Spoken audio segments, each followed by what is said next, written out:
Annette. Annette? Oh, I remember that.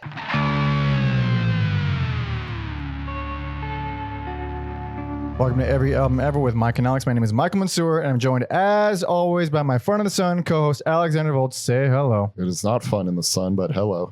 This is Every Album Ever, the podcast where we listen to every single album in the world, one artist at a time, except for these EAE singles episodes where we cover one album at a time, and usually a brand new one. And what are we talking about today? We'll be discussing the latest album by Sparks. The Girl is Crying in Her Latte. Sparks, the greatest band in the world that we probably won't cover for a very long time because they have 1,000 albums. 25 now. This is their 25th album. Yes. Good Lord. Oh my God. We might as well just jump right into it because I love Sparks way more than I can even explain right now. Yeah. I'm assuming you're a fan as well. Yes. Saw him live. Well, I feel like I've seen him live 1.5 times. But 1.5. What's the half? The half is I went to a Faith No More show, and then my buddy wanted to go smoke. And even though I knew there was going to be an encore, but I'm like, whatever. And then I hear this town isn't big enough for the both of us. And Faith No More had actually bought out Ron and Russell to do. So they just did like a mini, like 3-4 Sparks songs for the encore. Excellent. They believe they recorded that with Patton on vocals. That song. Yeah, I forgot what the thing was. It was a compilation with like different vocalists doing Sparks songs with them, and that's so fucking cool. I mean, that is really fucking cool. Damn. I wish all encores were just, hey, we're going to bring out some special guests and be a cover band. Hey, we're just going to bring out Sparks. I want Sparks at every encore. I saw them once. Good buddy of mine, Brandon. He, I turned him on to Sparks many, many years ago. And they changed him so much that he's like, well, they're playing in LA and I'm buying you a ticket and we're going. Nice. I'm like, oh, that's very sweet. And it was them playing all of Kimono My House with a full orchestra. Oh, fuck. And it was fucking rad. Not only because of that, and that's one of the greatest albums ever made. They play the full album and then like, all right, time for our set number 2. And they start playing just a bunch of other songs over the course of the career. And that was fucking delightful. All again with the full orchestra. And I have trouble thinking of other bands whose audiences were more pleasant than Sparks. Yes. When I saw like a real concert from them, I feel like the audience was older. Really respectful. The thing is, it was older, but it was a lot of young people too. Everyone was super respectful. It was really diverse. Like different types of music fans are all over there. It was like, it just seemed very friendly and inviting. Kind of like the band. Yeah. Yeah. Also like the documentary that came out. I never saw it. Still, it's been years. I know I suck. I'm sorry, I suck. How they kind of talked about their highs are really high and the lows are really low. But because of that, them as people have just been able to maintain this like steady homeostasis. Yeah. They do seem like genuinely sweet guys. I mean, they're probably some of the smartest rock stars with their money because those lows would have been insanely bad. I bet they've been consistently putting out albums since the fucking early 70s. They don't stop. They don't care if the world is interested in them or if the world loves them. They're just gonna keep recording music. Real true artists. Yeah. And why I love them so much. Go ahead. Also so crazy that they're not from Europe. It's hilarious. They're from LA. Yes. And they moved to Europe, and that's when they got their first bit of success because first they were Half Nelson and it bombed. Like, okay, maybe if we change our band name, they went. So they put out the second album as Sparks. Both albums incredible, and it also bombed. Like, oh, I guess let's try England or wherever, and then blew up. Yeah, or blew up relatively. But what I love about these guys so much, they never stopped experimenting. They never stopped growing. They never got comfy and started making the same records. Mhm. They just kept going. And even now with this album, they are still going. They're still making shit they haven't made before. Yeah, I mean, at this point, they've done so much that this album is like you kind of do know what to expect to a certain point. Yeah. But it's just like how heavy are they going to lean into certain aspects? Where here it feels like a toss up between electronic stuff and orchestral stuff. Orchestral, and then some of the standard kind of I don't know. I don't want to say Baroque pop because they weren't really Baroque pop, but like that kind of sparksy, dramatic, operatic style of pop. Yeah, they have these like big rockin' parts that pop up here and there. And the main takeaway, so I like this album. I think it's a good album. I don't think it's paced the greatest, but it has some really fucking great songs, some really good highs. Yeah, I feel stupid for putting it off. I also enjoyed it. Yeah, I actually liked it a lot more than the last two albums they put out. What was the one where they had a song about hippopotamus? That was I think it was called Hippopotamus. Yeah. I'm gonna double check because I forgot. There's too many albums. There's a lot of albums. Yeah, Hippopotamus. I liked Hippopotamus. It's a good album. Yeah, a lot. Yeah. Actually, one of the songs on that album is constantly in my head. I Wish You Were Fun. Oh yeah. Which is the funniest fucking song. It's super beautiful and catchy, but it's hilarious. Like criticizing a girlfriend because she's just boring, but you love everything about her, but she's just boring. Her favorite color is brown. Yeah. I mean, come on. That's genius. They've always had a way with words and lyrics, and even now. Yes. Still very funny lyrics. Yeah, I love the idea that these guys, I don't know if they have children or grandchildren. I don't know. I don't think so. But they're old enough to be grandpas. Yeah. And a song like A Love Story where he's singing about buying his girlfriend drugs is just really funny to me. It's different that an older person is singing it compared to a younger person. You know the way Rick Rubin talks about how he needed Johnny Cash to sing Hurt because it was an older perspective? Yeah. That's how that song is for me. This is my Johnny Cash's Hurt. So the big style about this album, I guess, is heavy electronic, super big on the electronic. Mm-hmm. It's subcategorized as synth pop, really heavy on the synths. Some of it's pretty dancey. Some of it's almost on the techno side of things. Yeah. I do like that Sparks has always had songs you can dance to.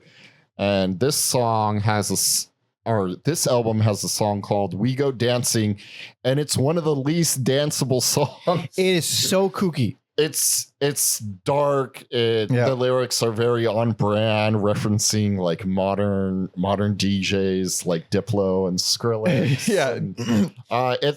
It's Sparks doing this dark electronic song. It's funny because that song, the way it's constructed, really reminds me of like a ballet. But then it has all these really cool synth layers that come in. Unusual song, but I dig it. I haven't watched not the documentary, but that movie they worked on. I'm slipping on the director's name, but he did Holy Motor, or maybe there's an S. Either way, they did this movie, and Sparks did the score and music for that. Did they put out an album version of it? Yes. Okay, yeah, I know what you're talking about. Yeah. Annette. I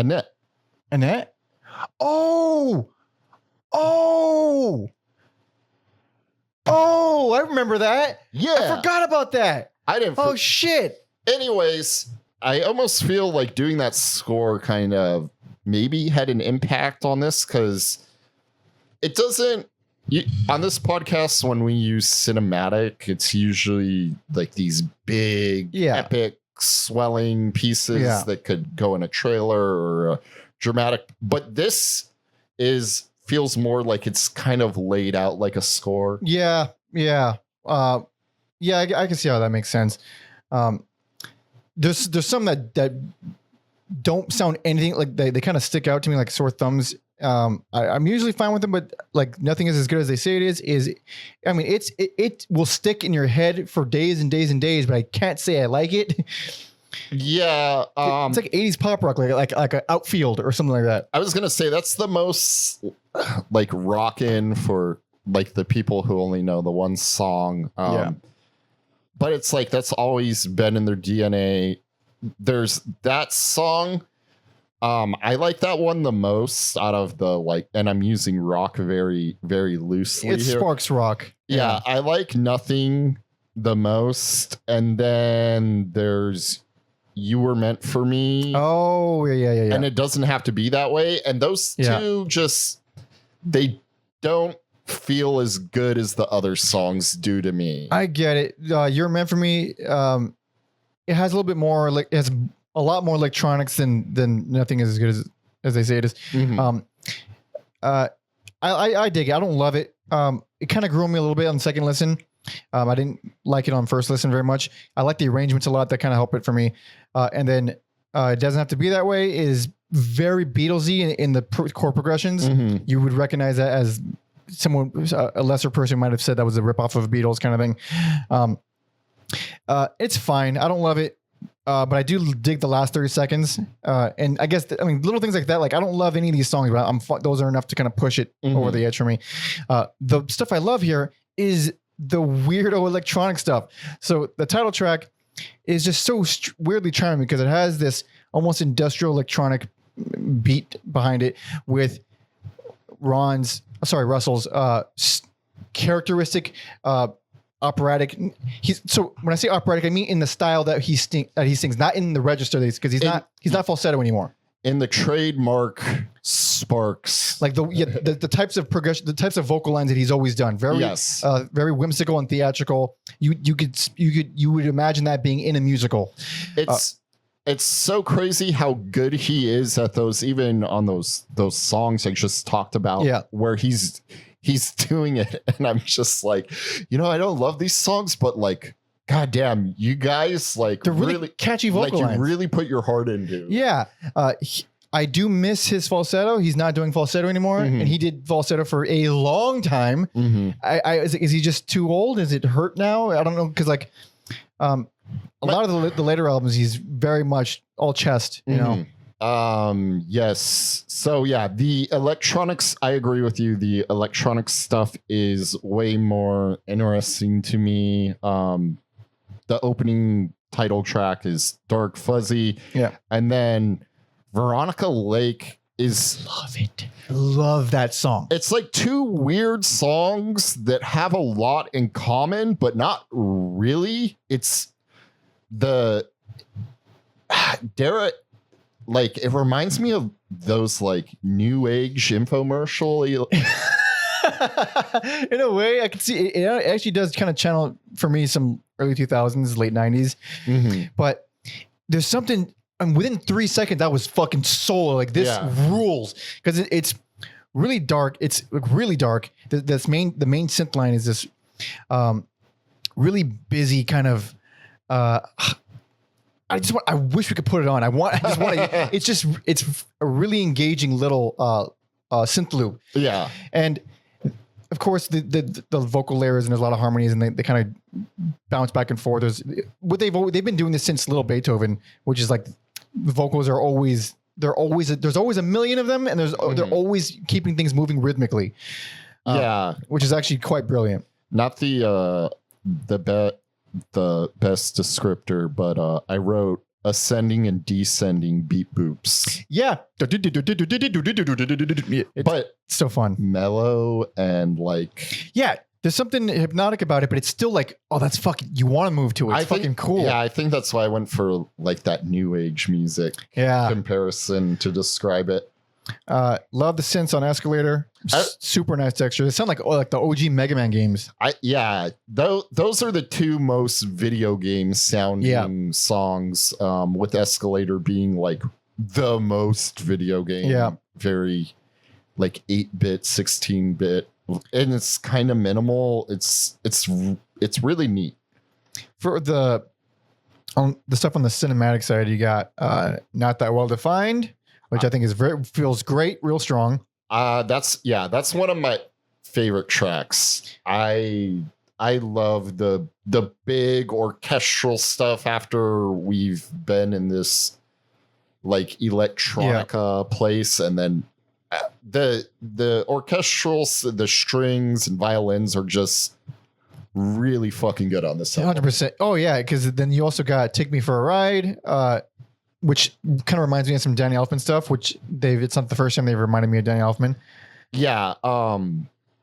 I again love that track. It's like, yeah, that's where the rock and opera and orchestral stuff like comes together in a way where it's this like I think about how like Queen is most well known for that, but then it's just like Sparks is like the like Queen who deserves as much credit. I think they deserve way more because listen, go ahead and attack us. Queen's kind of stunk. Their hits were great, but their albums are not like there's a lot of them for one, and they're not that consistent. Sparks never disappointed, man. Well, I'm sure they did a little bit, but leave me out of this, dude. I think Sparks should have gotten everything that Queen got. Like, I mean, 100%. I feel the same way. Like people are like, oh, like Pink Floyd is this crazy, like trippy psych band.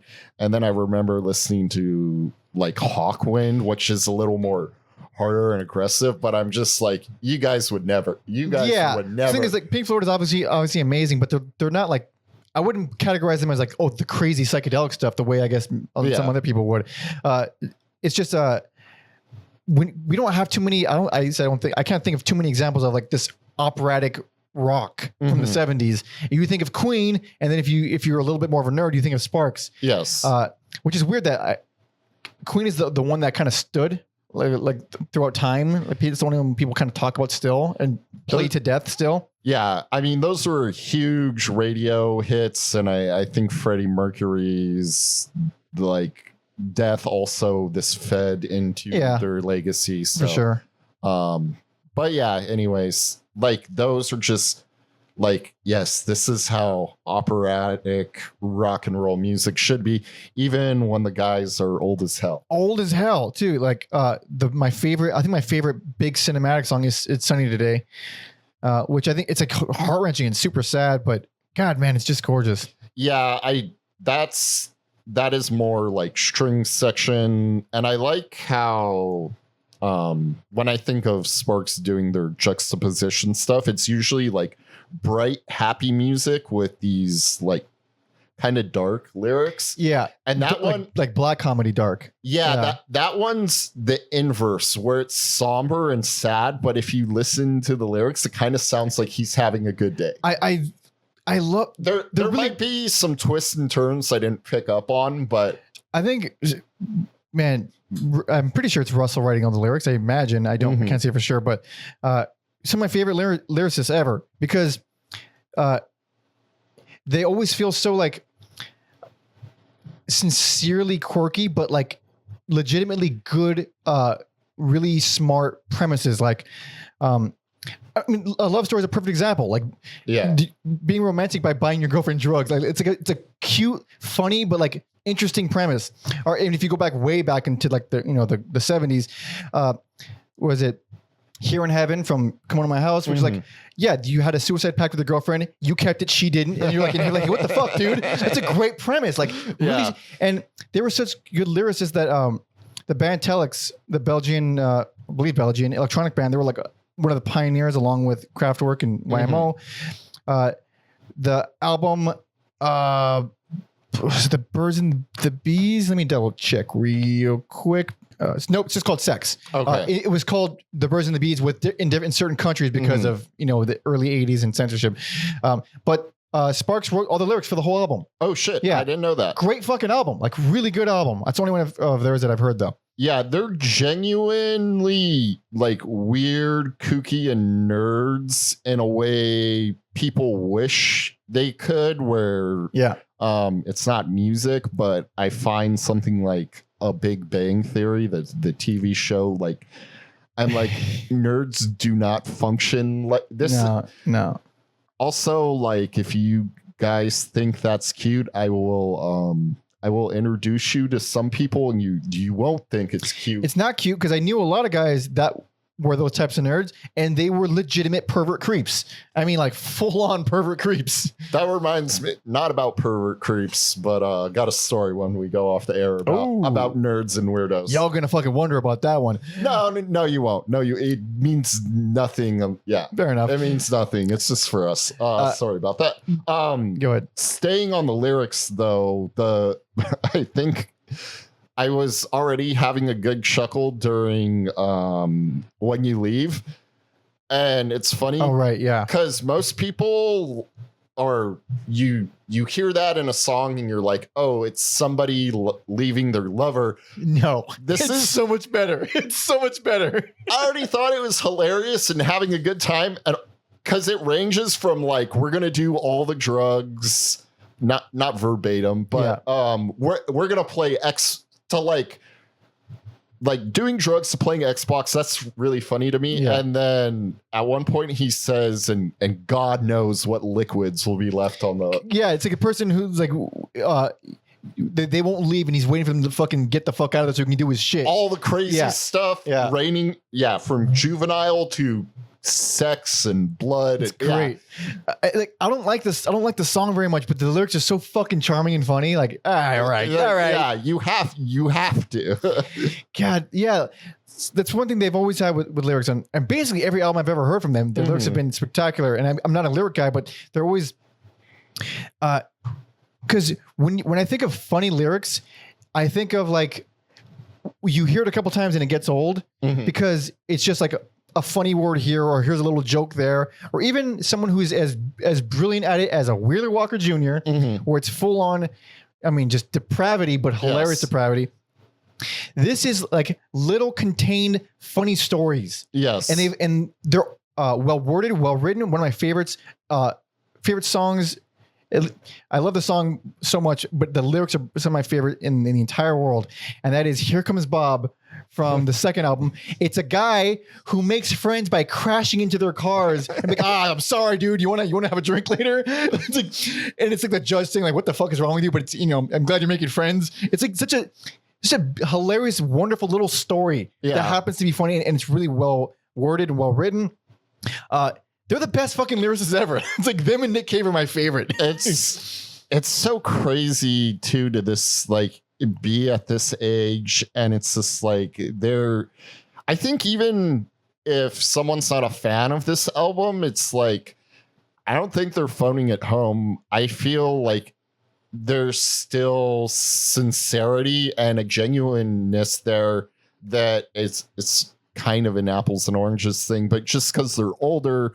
The Metallica album, I'm like, you guys just fucking like, you're like, oh, let's fucking hammer this shit out. Yeah. And it's not even just like we keep citing the lyrics, but the music is actually like different than the last album. It's not like they're just, again, coasting on something. Every album feels like they're like, well, maybe we'll try this a little bit more of this time. We'll try. They're always tweaking. It's like they remind me of the Melvins in the sense that they never stop.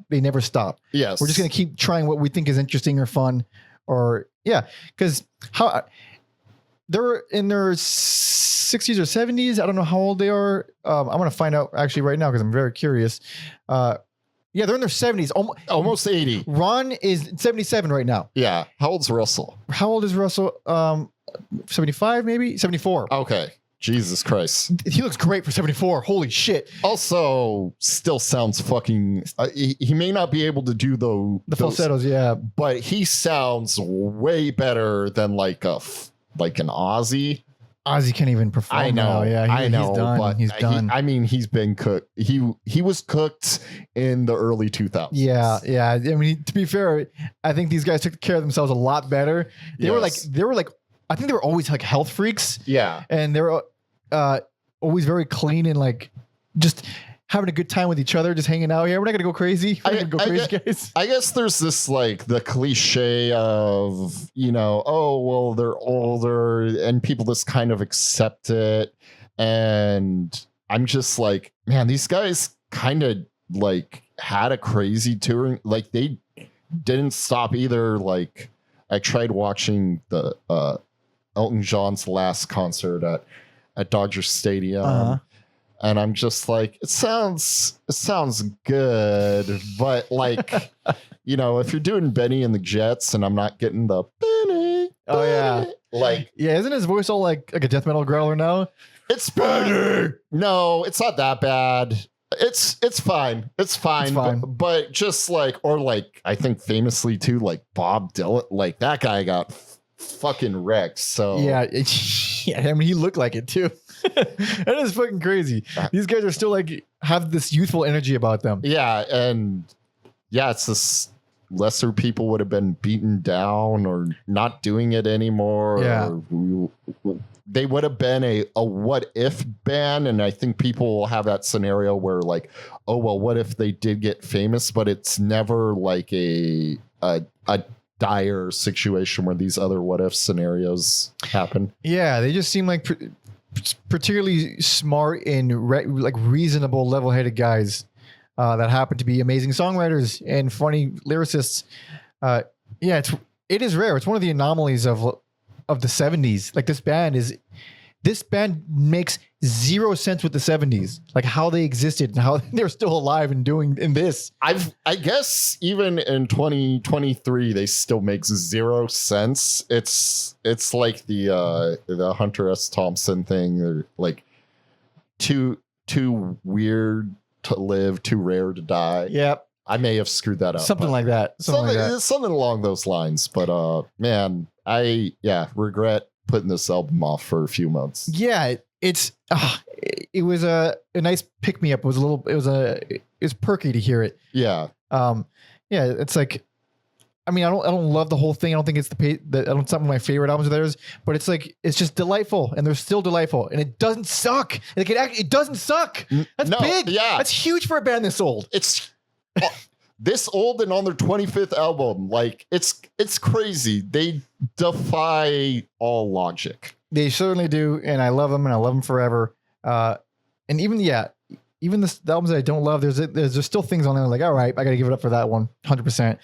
And this one just happens to have like a lot more that I like on it. And goddamn, fucking love Veronica Lake. It's just amazing. Cause like, last little, side story, when I went with my friend to see them, he'd only heard this at that point. He'd only heard like the 70s stuff. So when they went into the second half of it, they opened it with Rhythm Thief from Little Beethoven. Oh shit. And first of all, I was so fucking floored. Like, yes. And they started playing it. And I looked at my friend, he was like, what is happening? He's like, I had no idea they were capable of, like, yes, they are. They're capable of anything. It's that same thing when you hear Veronica Lake, because it's like, holy shit. So different. Fucking good album, good band. Just will always bring a smile to my face. 100%.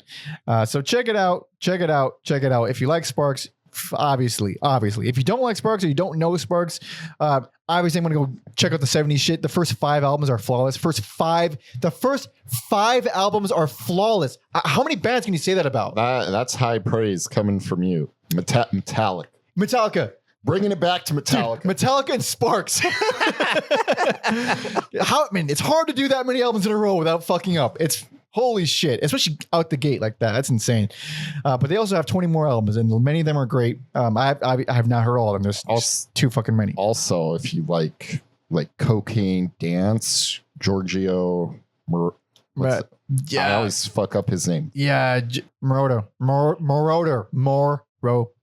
Yes. Something like that. Fucking, is it the one with Human Race? Oh, Number One in Heaven? Number One in Heaven. Yeah. That's. Oh, yeah. Great. Oh, great fucking album. Fucking so like ahead of the curve on like disco and dance music and holy shit. Yeah. I neglected that one. I've only heard it a couple times. And then even like, Little Beethoven. Little Beethoven is fucking genius. It's a genius fucking album. I mean, holy shit. Just what a fucking career. Amazing. God damn, I love this band. Yeah. So thank you so much for listening and watching. Check out the album. There should be a link to it in the description. You will have fun. This band as a band you will always have fun with. If you want to hang out with us further, go ahead and like the video, talk some shit in the comments. If you think we're retarded, it's all fine. I'm fine with all of it. He's fine with it. He's fine with it. I'm fine with it. We're all fine with it. You can follow me on all social media at PounderMonkey and Alex on Instagram at Every album, Alex. Hell yes. Please also follow our history guy, Tom Osman, at Tom Osman Sounds on all social media, as well as TomOsmanSounds.com. He does a whole bunch of digging and talking with other people and interviewing and connecting us. And he's a huge godsend. So help him out too. Check out my EP if you want. It's all the shit in the description. It's all good. It's all good. It's all good. But before I forget, Patreon, baby. Patreon.com/every album ever. If you want to hang out with us and, there's a whole kind of stuff. You can vote on polls to see to decide who we cover next. You get to see our schedule in advance. You get to join our Discord and suggest our EA singles episodes, just like this one, as well as be part of our community and chat with us and hang out. It's very cool. The people there are great. And if you're even better than all of them, tier 2, baby. Tier 2, you can request a full discography for our bigger, longer numbered episodes. So go there if you want to do that, please. And thank you. We don't do requests unless you pay us. I keep getting emails. I appreciate it, but there's no way. We are backed. We are backed up, baby. Backed up. We love our listeners so much, but we love our listeners to give us money more. So much more. We love them so much more. And you understand, because you would too if someone was giving you money. You would love them more too. Fucking capitalism is awful. Love it, baby. Yeah.